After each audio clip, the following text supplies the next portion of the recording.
The only podcast designed for the families of those who are struggling with addiction and codependency. If addiction has rocked your household and you don't know where to turn to get support, then this podcast was built for you. Our host has written the book on how families can navigate the scary world of addiction. Chronic Hope, Parenting the Addicted Child, and Chronic Hope, Families and Addiction can both be found on Amazon today. We invite you to connect with us on Facebook, as well as subscribing to the Chronic Hope Institute podcast on YouTube, Spotify, Apple, or wherever you listen to podcasts. Now, here is your host, author, therapist, and CEO of the Chronic Hope Institute, Kevin Peterson. Hey, good morning, everybody. It's Kevin Peterson. It's founder and owner of the Chronic Hope Institute, and welcome to the Chronic Hope podcast. And we have a special guest today from BRC, Lane Rust. He's going to introduce himself in just a second. But what we're going to try and cover today is talk about your loved one in treatment, or how do you know when your loved one needs treatment? And then once they're in treatment, what should you do? And then how do we reunite and bring the whole family together? And as usual, Lane and I are going to share our personal experiences, our professional experiences, and give you our thoughts and ideas. And if you have any questions or comments, we want you to hit us up hard and tell us what you think, and we'll go from there. So without any further ado, I want to introduce my good friend Lane Rust he's the Director of Family Services at BRC Recovery. Lane, thanks for joining us today. Hey, Kevin. Good morning, everybody. Thank you for having me today. Honored to be here. It's great to have you, man. And it's great since it's a lot of fun to work with you. And I love the fact that you and I are sort of on the same page almost always, which is awesome. So without any, slowing down, let's just jump right in. Would you please introduce yourself and talk a little bit about what your life looked like before your recovery? And then maybe, towards the end of that, right, give us a little bit of what it's like, about the life recovery has given you now. Sure. Yeah. So I grew up in a household with a mother and father. They're still married today. I have two siblings, an older brother, a younger sister. And I knew from an early age that I felt a little bit different, awkward, social situations. I was always the funny guy, the loud guy, the one that was always trying to draw attention to myself, and was pretty good at it. I did a good job of drawing attention to myself. That attention shifted over time, but what I found when alcohol was introduced to my body, I think I was around 14 years of age. I just felt alive, connected. Kind of all the worries that I had about what people were thinking about me. Are these people, are they on my side? Are they against me? Are they standing in judgment? All that stuff just kind of vanished. And I was not a hard, continuous drinker right out the gate, like you hear a lot of people talk about. But I did certainly find value in what substances, and in the specific case, alcohol did in my body. I found cocaine and other substances by the time I was about 17 years of age. And I was a very driven and committed athlete growing up. I felt like my brother is a great athlete. He's still, there's not very many things I can beat my brother at still today. But I remember growing up and thinking, I'd like to be a professional athlete. That was my goal, and that was my drive. And there was nothing I was more determined to do than that. Sad to say, even scholastically, I kind of put all that stuff on the back burner, and I was just driven and committed to being a good athlete. Substances interfered with my athletic career, as they did pretty much every other aspiration and goal that I had in life. And so I found myself in treatment in 2006 for the first time.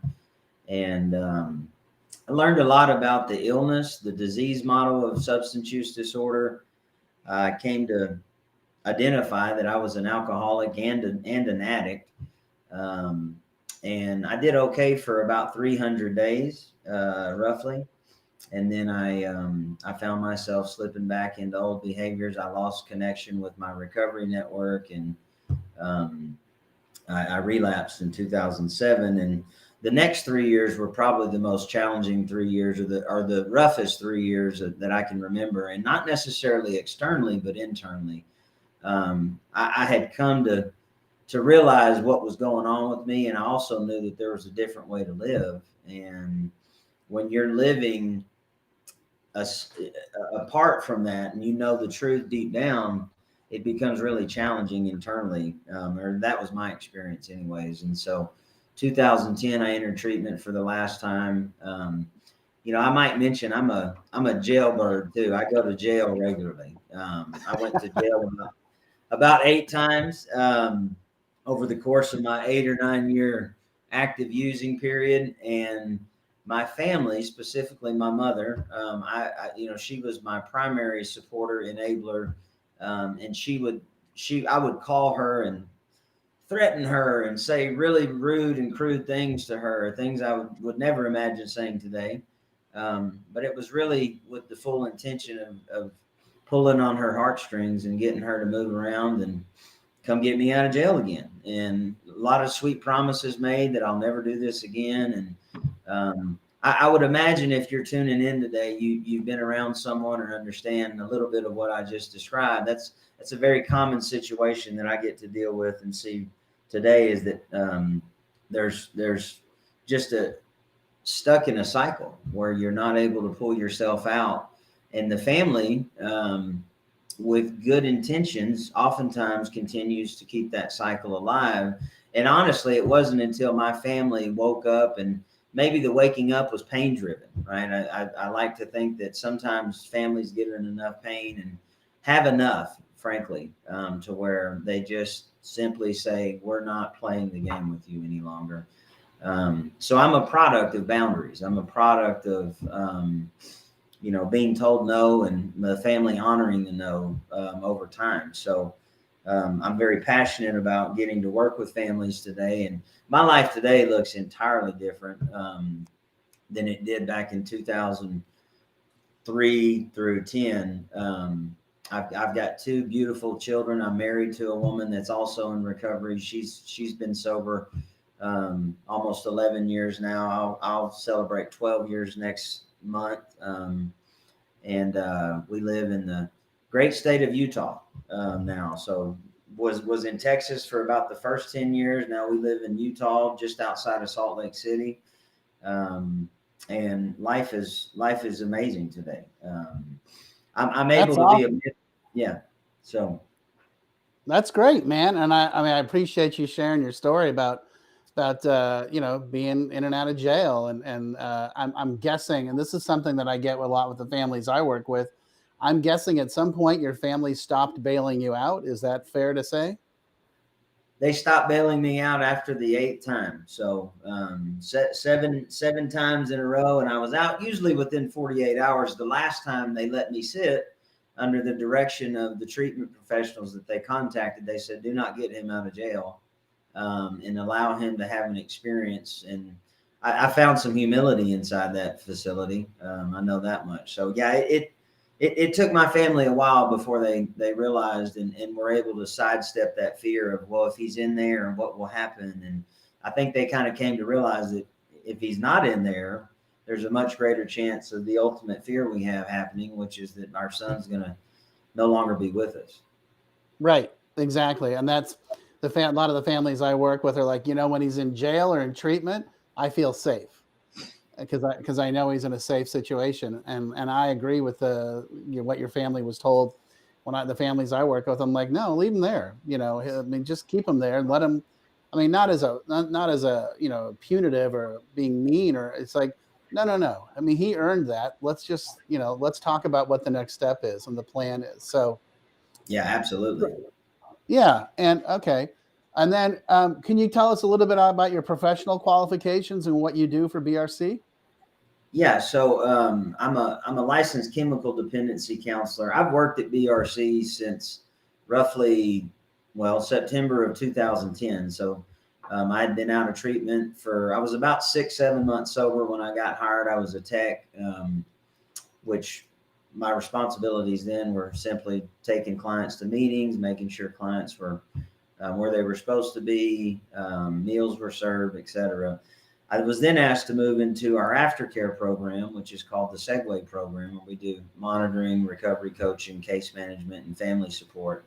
That took place for about a year, and then I was moved into what we call a recovery manager role, and that was where I was inpatient, working with clients, guiding them through the 12 steps, also assisting families, keeping the families up to date, what's going on real time, week in and week out, how their loved one was showing up, and providing them with some guidance. In about 2015, BRC moved into where we had this branch of the family services department. So they saw the need, much like I think you understand, Kevin, of the importance of involving the family, keeping them in the loop, getting them active in their own process of healing, changing. And that has been my role for about the past 4 years. So I've worn a lot of hats at BRC, pretty well versed in what we do, inpatient, outpatient, aftercare. So I'm also a product of the program. So, Wow. But yeah, so I've been employed there for, it'll be 12 years this September. So I just celebrated 11 years with the company in September of 2021. Yeah, that's amazing. Congratulations. Thank you. You know, that's fantastic. All right, let's jump into the fun questions here. How important is family involvement in the treatment and recovery process? So one thing I would say to anybody that's tuning in today, the demographic that we have the opportunity to serve, much of the clients are still very dependent. They're not independent. They're not free apart from their family systems at this point. And so a lot of what I would say to families is that what we see, especially with the young adult population at Spearhead Lodge, is that if we can get the family moving in the right direction, oftentimes, and coming to recognize areas where their codependency is active, where their loved one is, like I mentioned earlier, able to pull on that fear cord or certain heartstrings that are causing them to make decisions based on fear.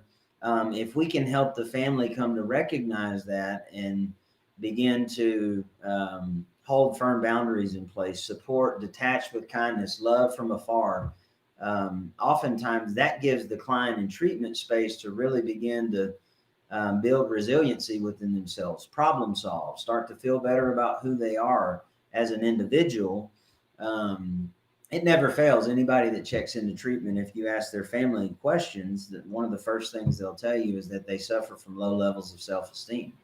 And so oftentimes, right, what we do, providing space in inpatient long-term continuums, is that we give the loved one a separation from the people in their lives who are typically stepping in, fixing, managing, controlling situations in order to prop their loved one up, give them a shot of excitement, get them motivated, right? All great intention, but it's finding that space and time away from the family system allows the client to really stabilize and plant their feet firmly and become their own person.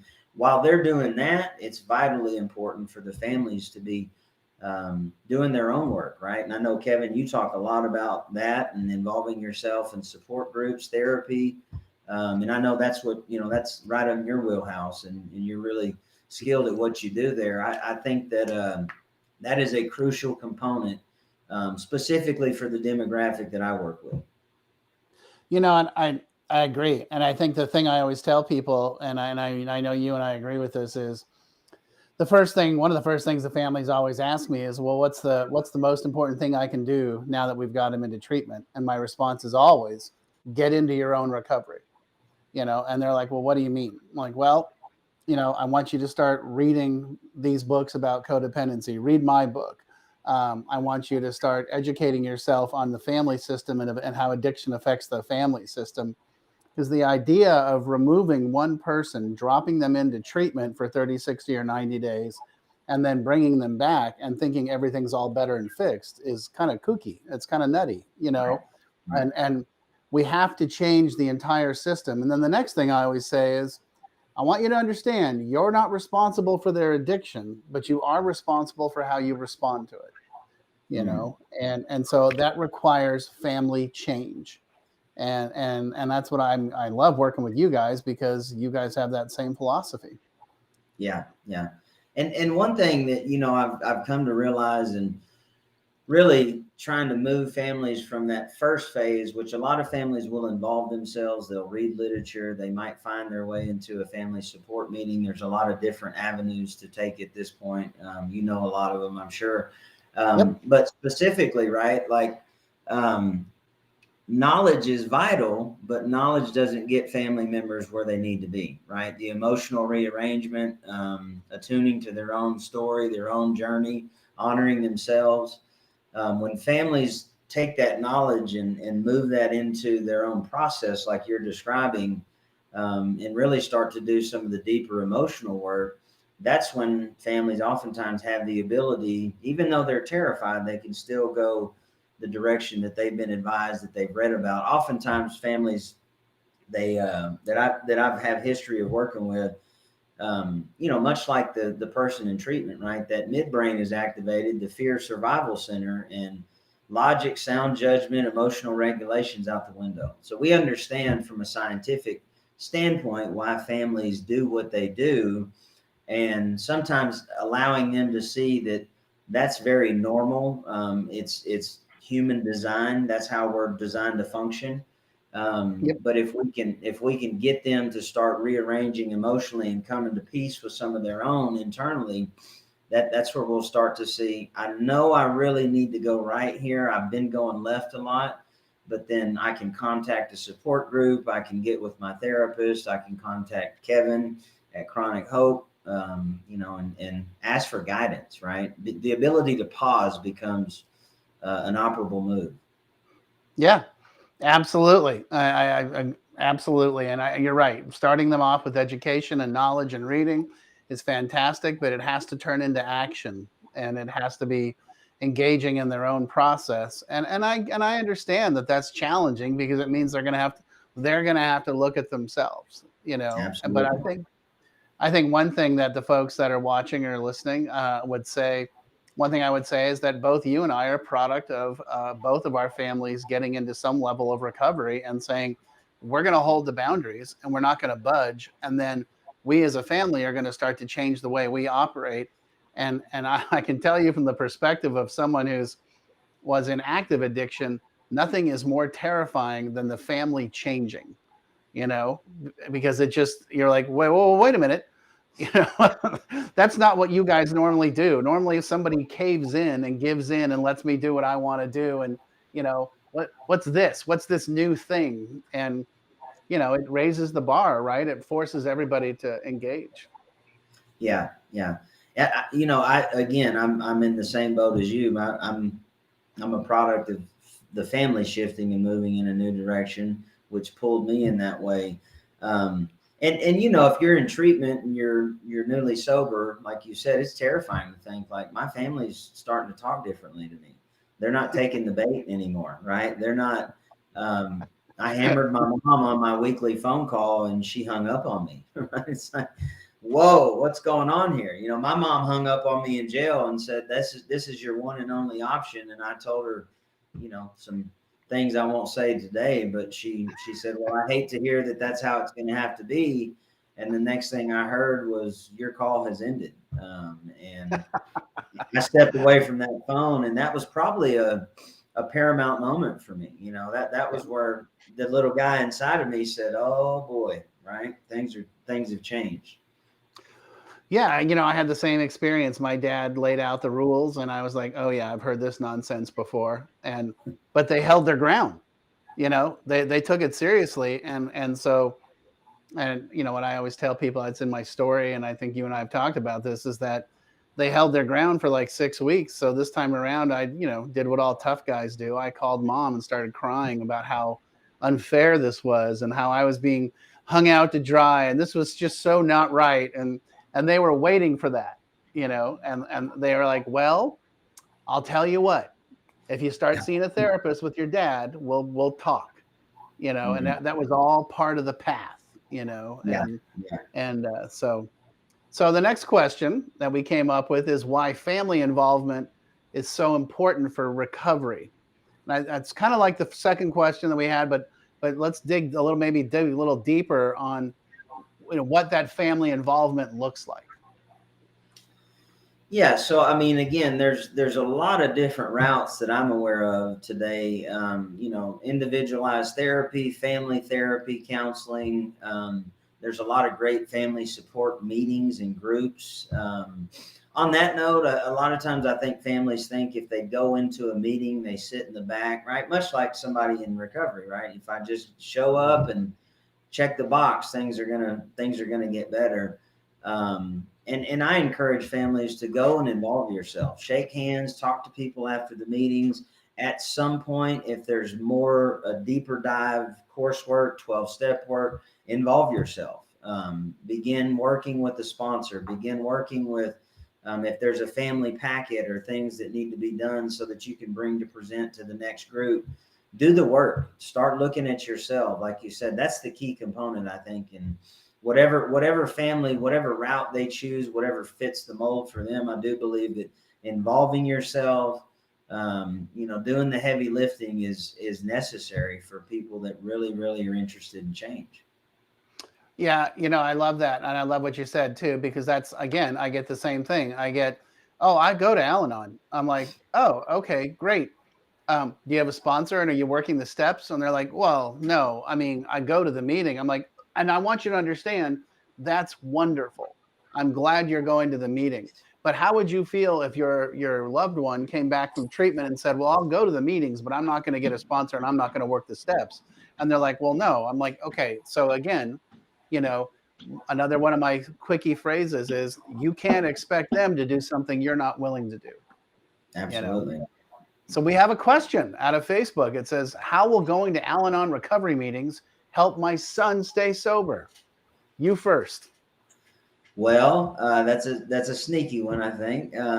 I do believe that going to Al-Anon recovery will the byproduct is that it will increase your son's chances of staying sober, but not necessarily having anything to do with your son. It's because of the involvement with the individual who's attending Al-Anon, like we've been talking about today, right? They've made decisions and started taking actions. They're going to alter the family system, the dynamic. And so that individual moving in a new direction naturally is going to impact the other person in treatment, and or who's out of treatment at this point. And it's just it sets everybody up for a healthier situation, right? If we've got 5 healthy individuals in a family system, as opposed to 1 or 2, our chances are higher, right? Because like you said earlier, Kevin, I'm going to look for that 1, 2, or 3, one of those people inside my family system that's not well. I'm going to move in that direction and see if I can't get back into the grips of my own illness with them supporting that. Yeah. Yeah. And I think the thing I always tell people and the families that I work with in that question is, I want you to understand that we don't have the ability to keep anybody else sober. And so you're going to Al-Anon to help you learn a different way of life and how to respond differently to him. In turn, I fully believe that will actually create a different system, and that will force your son to sort of start paying attention differently. And a lot of times too, what I get is the families are telling me, oh, I have this anxiety, I have these fears, I can't sleep at night. I'm like, and that's what the Al-Anon's for, is that those folks will talk to you about that and show you how to resolve that. And because the resolution isn't controlling your son. That's like you said, that's the old way. That's me going right like I always do. Well, we're going to go left this time, and you're going to have to trust it that this is going to make a huge difference. Because here's 2 guys that have got long-term sobriety saying, here's what made a difference is when my family went left instead of going right. That changed everything. Yeah, So, absolutely. all right. What are a few things to avoid when your loved one gets home from treatment? Well, again, with a lot of what we see at BRC is that families will slip back into the natural parental roles, right? Of just let me take care, let me fix, let me manage, and so anything a family member can do to love, be involved, but not overstep their bounds, right? A lot of times, what are the bounds? Where are the lines in the sand? Well, how do I know if I should or shouldn't? You know, I'm a big proponent of having somebody in your corner for up to a year to 15 months once your loved one's out of treatment, to have them not only to help and assist your loved one, right, but also to be there to guide you and assist you as a family member. Mm.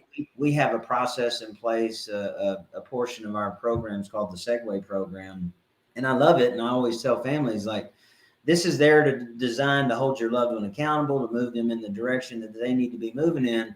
But don't forget that that coach, that clinician is in your corner as well, right? So you're no longer having to make these decisions on an island, driven by emotion.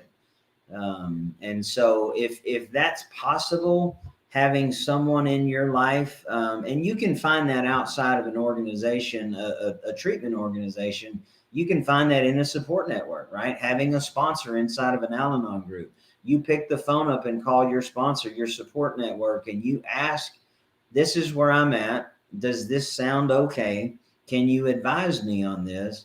And that's just another key piece, I think, for having this unit in place for a family member, because you're gonna be faced with decisions, and you're gonna have to make decisions, um, and it's easy to be driven by emotion, right? And not to mention, guys, I like I can't speak for Kevin, but somebody that's newly sober is very easily um, it's easy to slip back into the old behaviors, right? And can someone else take care of this for me? Can someone just help me? I'm just asking one time. And we've sharpened that skill. I honed that skill, right, over a course of 7 or 8 years. And so that has not gone away usually in early recovery. I'm still going to look and see if people are interested or available. To do some things for me that might be uncomfortable, financial situations, right? I need you to bail me out of this.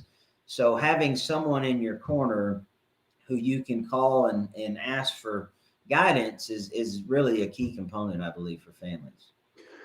Yeah, I agree. I absolutely agree with that. And I think the thing I was also thinking of is that, one of the things I always the families I talk with is, now that they're sober, it doesn't mean that everything's all better and we can just drop everything. That's just the beginning. And I'm glad that the loved one's sober. I'm glad that the loved one's coming home. But I'll tell you, the number one thing my parents did for me when I got sober and went back to school in Los Angeles is I tried to wangle some money out of them, and they're like, no, no more money. Mhm. You gotta get up on your own 2 feet, and you got to start handling your business and take care of yourself. And so, all right, we got some great questions. We got a question from Danya.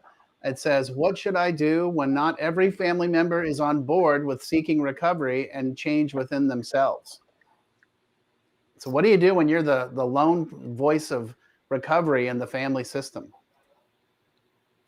Well, again, right, we talked about earlier, right? If we have 5 people moving in a healthy direction, it's better than one or two. The same applies, in my opinion, as if we have one member moving in a new direction, it's better than none. Um, this is where oftentimes a spouse, for instance, right? Like, let's just say the mom's really heavily involved and she's engaged, she's reading literature, she's knee deep in Al-Anon all of a sudden, and then I hear, "Hey, my husband's not interested. What do I do?" Right? How do I get him involved? Because I'm nervous, I'm afraid.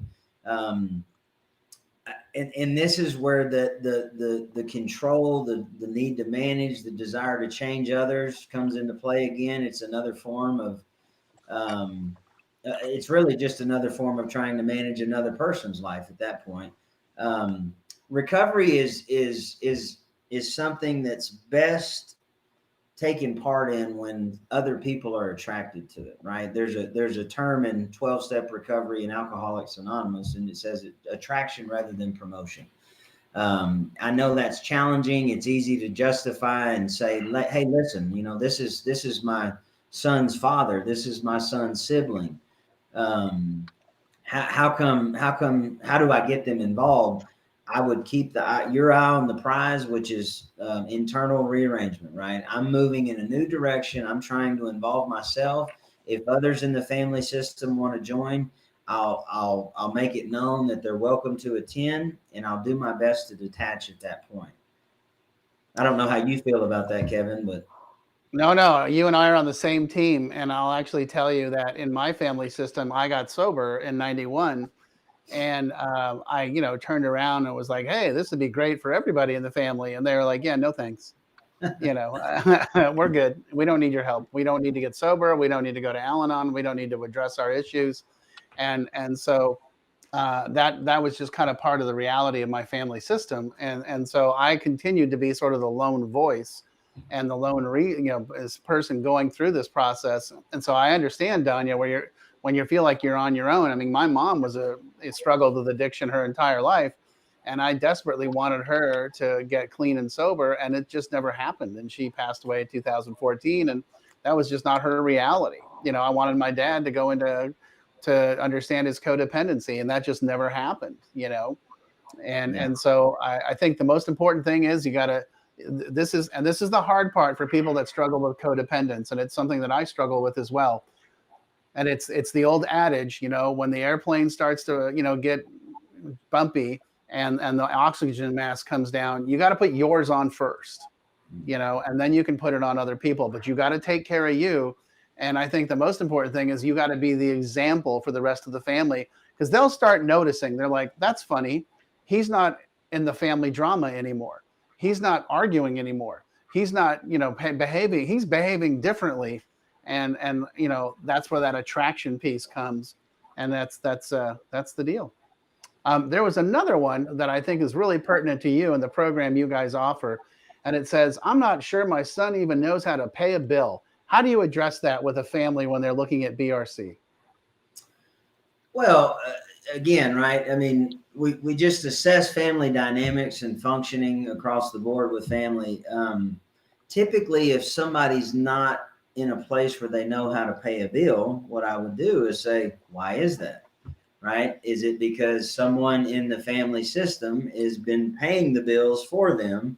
And that certainly was my case for a long time, Kevin. I was I had grown man syndrome as well, where I ran around and beat on my chest and told everybody I was a grown man. And then when I got sober, I came to realize that grown men do a lot of things differently than what I was doing at that point. And I was 25 when I got sober.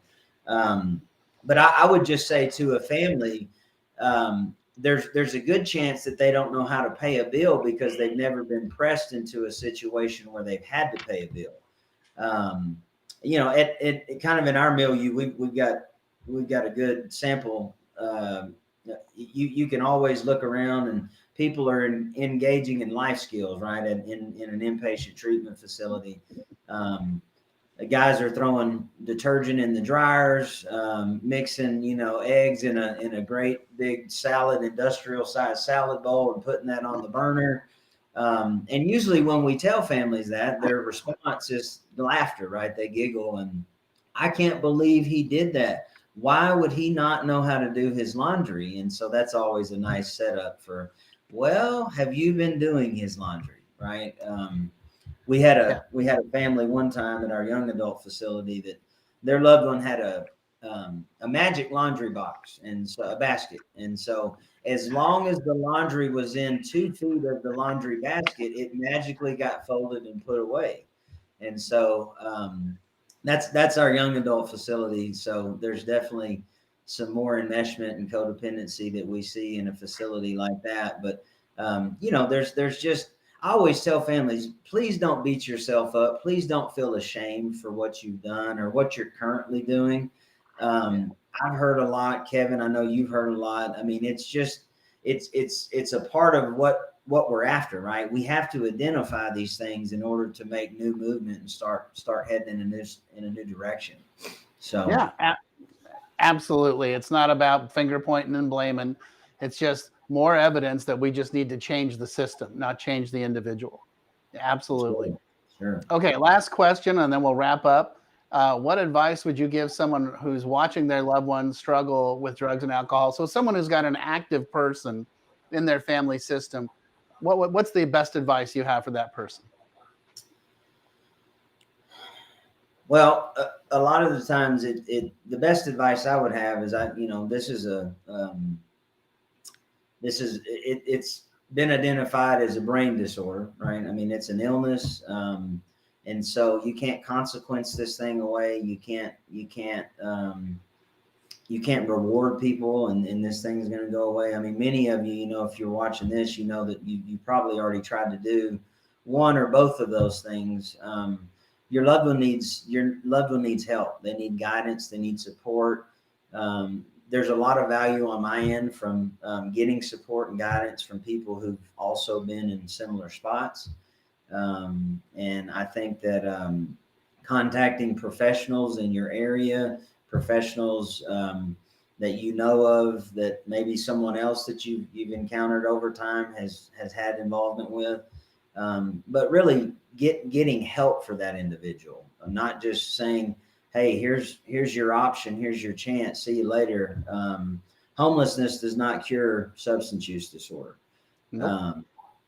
So I do think at least affording them an opportunity, setting them up, trying to assist that individual. And then in the meantime, while you're trying to assist them, beginning to find assistance for yourself and tapping into a group, a counselor, a therapist, maybe a family consultant, right, that can really guide your family and show you here's the steps in order that need to be taken in order to give your loved one and your family system a real shot at changing the dynamic.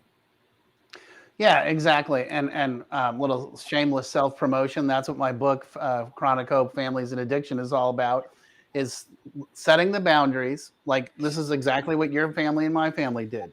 Set the boundaries. But like I also said, we're here to help you if you're willing to get sober and take things differently. If you're not, then that's cool. We're going to respect your choices, but this is about change. And so if you want to change, we'll help you change. But if you don't want to change, that's cool. We're changing, and we'll be over here, out of jail. Let us know when you're ready to get out of jail and be part of the system. So, Lane, man, this has been a great conversation. I could do this all day with you. I love it. It's so much fun, and I appreciate your time. I appreciate all your knowledge and wisdom and advice. Hey, tell us how does somebody get a hold of you? How does somebody get a hold of BRC? So brchealthcare.com. You guys, we've got a website. We've got several different programs under that umbrella. And if anybody needs direct contact to the facility, just Google brchealthcare.com and you can get in touch with our admissions team. They can answer any and all questions that you may have about our program. So yeah, that would be the primary way to get a hold of BRC Healthcare. Fantastic. Well, hey man, have a wonderful President's Day. Thanks for spending a little bit of your vacation time with us. This has been the Chronic Hope podcast, and we appreciate you guys sending in questions. Next month, we're going to be doing this again. We're always happy to answer people's questions. So anyway, that's all I got, man. Have a great day. Thanks so much for having me, Kevin. All right, Lane, take it easy, buddy. Bye-bye. Bye-bye. All right. You guys are... Your host, Kevin Peterson. Please join us again next time. We exist to provide support, education, and hope for families who are struggling with addiction and codependency. Remember to connect with us on Facebook, as well as subscribe to the Chronic Hope Institute podcast on YouTube, Spotify, Apple, or wherever you listen to podcasts. See you again soon.